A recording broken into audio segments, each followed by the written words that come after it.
The appeal of the big, skilled center will always be very real and very prevalent in NHL circles, and Sacha Boisvert certainly fits the bill in the latter half of round one.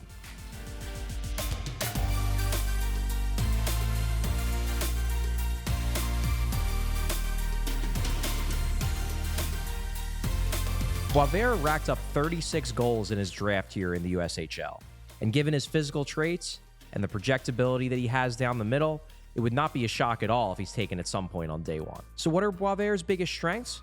Well, first and foremost, at heart, he's a goal scorer. He has a dangerous wrist shot, an overpowering one-timer, and more than anything else, he's just a player who plays like he's intent upon scoring goals. He has that instinct, that mentality. Boisvert isn't just a shooter, though.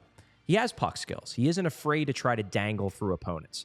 Now, his handling might be a little deliberate, at this stage at least, but the confidence to try and make plays, that's there. Now, I wouldn't go so far as to say Boisvert is a physically dominant forward, at least not yet. But he does play a strong, low-key physical game.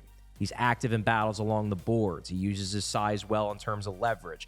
He's even willing to drop the gloves on occasion. And finally, Boisvert is a solid skater for his size. Many scouts believe he has untapped skating potential in addition to where he is now because they feel like as he gets stronger, he's only going to get faster. There's nothing really wrong with his stride. It just doesn't have a lot of power. And the theory is that as he gets stronger, as he gains lower body strength, a good skater could turn into a great skater. Now, the weaknesses. So while Boisvert does possess raw puck skills and the confidence to use them at the USHL level, to be sure, he does turn the puck over quite a lot. His dangling ability, it's not sudden, it's not rapid, it's deliberate, as I mentioned earlier, which does make him easier to defend. Sacha Boisvert is going to need to become a lot slicker as a puck handler if he wants to make these moves work at the pro level. He's just going to have to get better at it. There also are some legitimate concerns about his hockey IQ. This plays into the turnovers, the bad decisions, the deliberate play with the puck. Some scouts worry he doesn't think the game at a high enough level to stick down the middle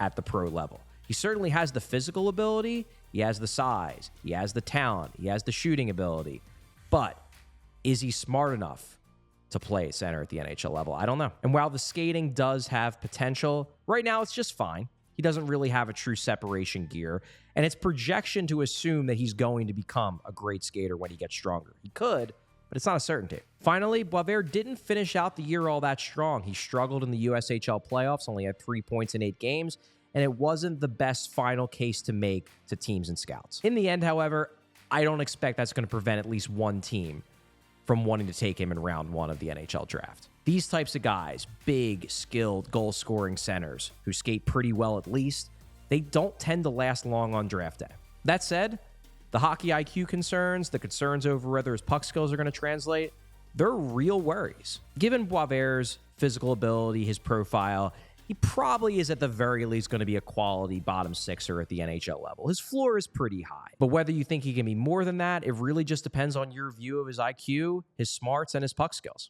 We all silly like the mayor.